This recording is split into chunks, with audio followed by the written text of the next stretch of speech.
we'll give those to you, and then we'll get set up for the other skills that we have to do, like your dressage change and all that.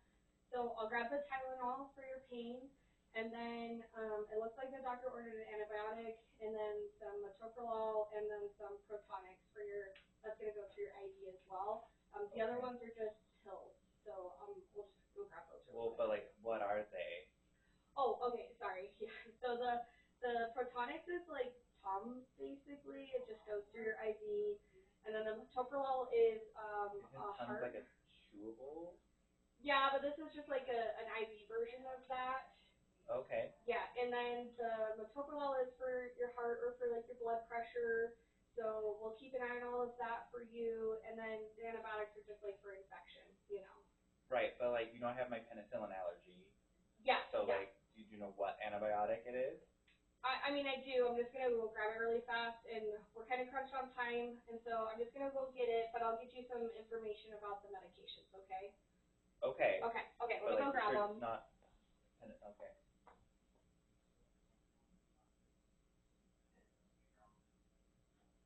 Okay, so I pull those medications out. Here is the book that you can read the side effects on that. I'll be right back. Stop the simulation. Okay, what is an appropriate way to educate your patient about medication?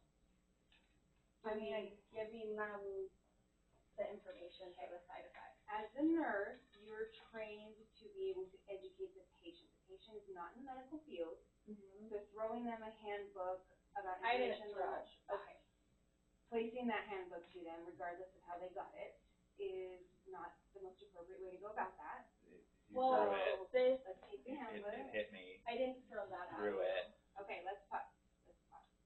Let's go ahead and grab the lab lead, and we will kind of see what we can do about this situation. But for now, I'm going to have you. What you mean situation? Okay. Because here's what I did. Is I in clinical would be able to go print out handouts and give those to the patient. So I was just doing in SimWorld what I would do if I was in clinical, and providing the handouts for that patient while I go grab some medications so they can look over stuff. Okay. And then I can continue to educate when I get back in here. Okay.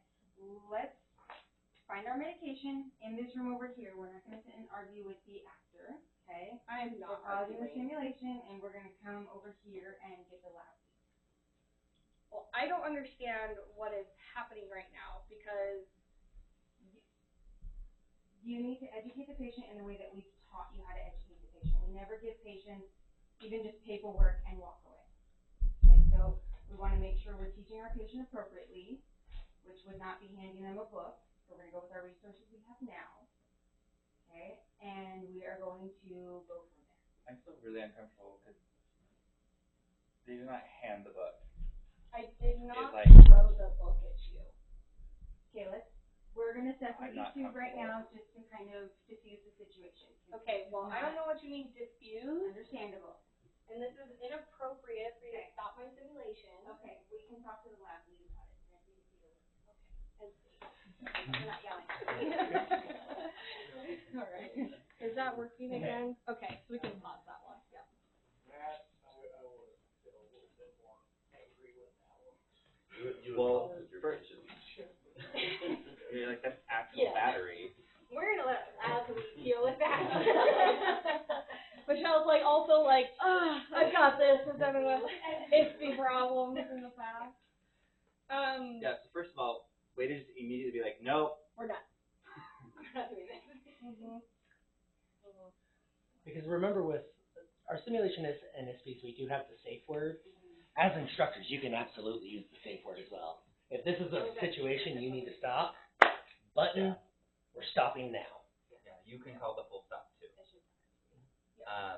Because that patient was stop. probably like about ready to, but like, what did this just happen? I'm really uncomfortable.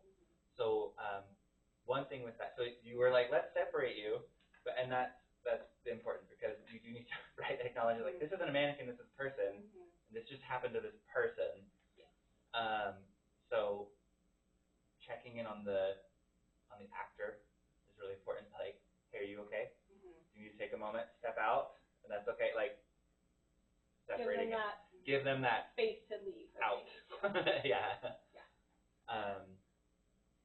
yeah, otherwise that student is just gonna keep escalating as she did. So just a little bit more information for the simulations. That actor did not feel safe anymore. They did not want to interact with those students. We have not seen that actor since. They were amazing for us. They followed the script. They were great with student interactions, asked the right questions to politely challenge our patients, right, where it's like, well, I'm not familiar, like, can you teach me about this? And yeah, we haven't seen that actor since.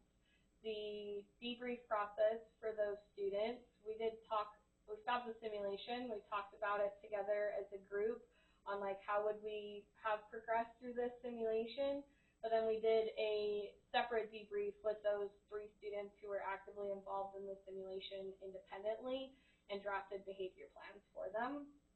The student was very adamant that that did not happen, they did not throw the book, we're totally rewriting what happened in that situation, and that, quote unquote, well, of course that was the reaction by the actor, they're just dramatic and they're over emotional. So it very much was just like totally downplayed their involvement in what happened in that simulation. Please tell me we did not graduate then. They just walked across with their diploma this spring, summer.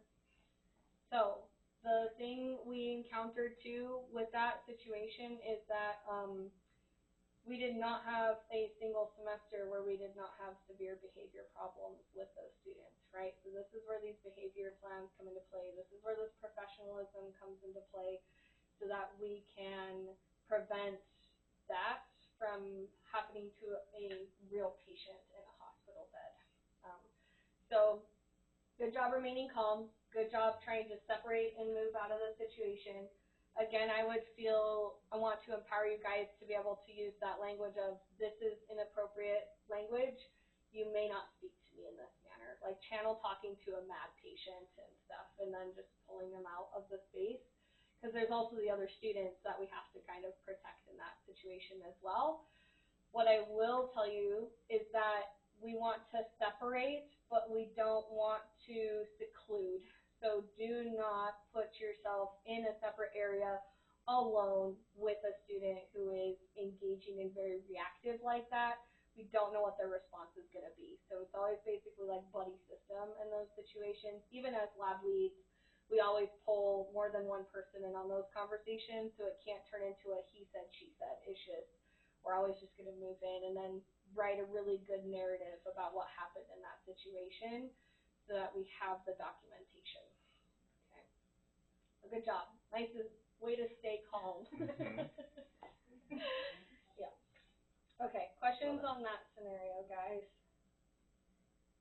Okay. Okay. We have one more. One more. Yeah. Okay. So for this one, I'm trying to think of. We've got it plugged in. Good. I'm not gonna lose the battery. We'll just kind of back it up a little here. That's fine. So for this, can you be one of our students in this degree? Yes.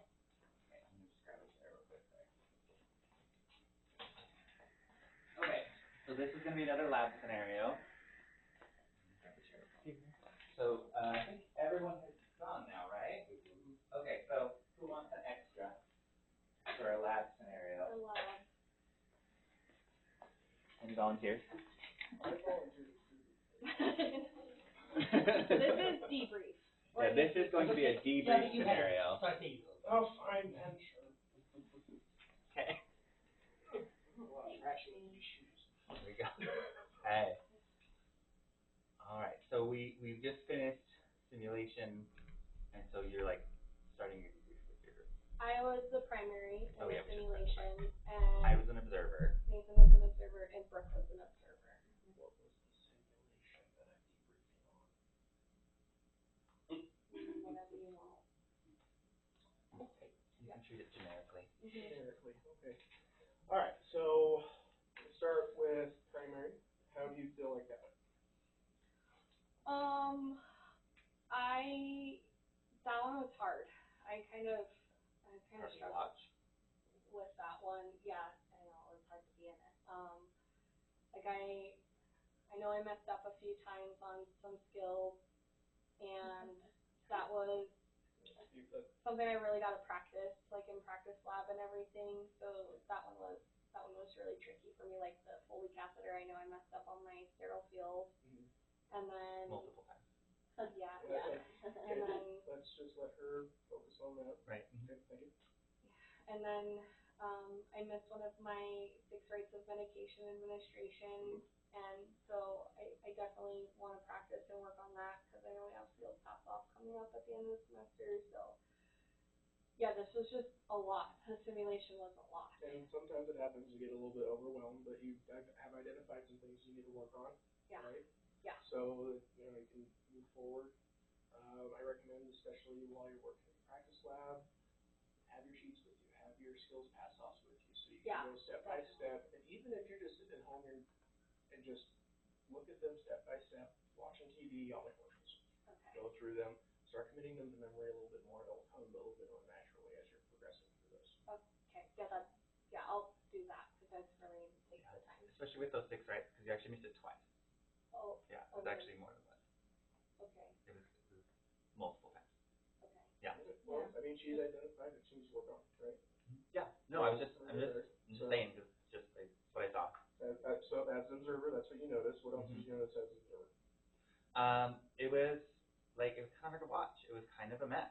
It was like, there was no plan. Let's be respectful. It was, okay, well. You guys are all learning what in it the is. situation, right? Do you know everything? Well, no. Do you feel But I know I would go in with like a plan. I would like talk to my group before and figure it out. Because like, they were just winging it and it was obvious. Well, sometimes that's how it works, especially in emergency medicine where I work. You don't have a plan, you wing it. So, Okay. you gotta figure it out as you go. I mainly knew the scenario. I know I didn't do very good. Well, you don't need, but Yeah, well. she has things that she's identified, right? Let's not keep nitpicking the same things over and over. Yeah. Is there anything that she didn't bring up that you thought that she could work on, or things that you would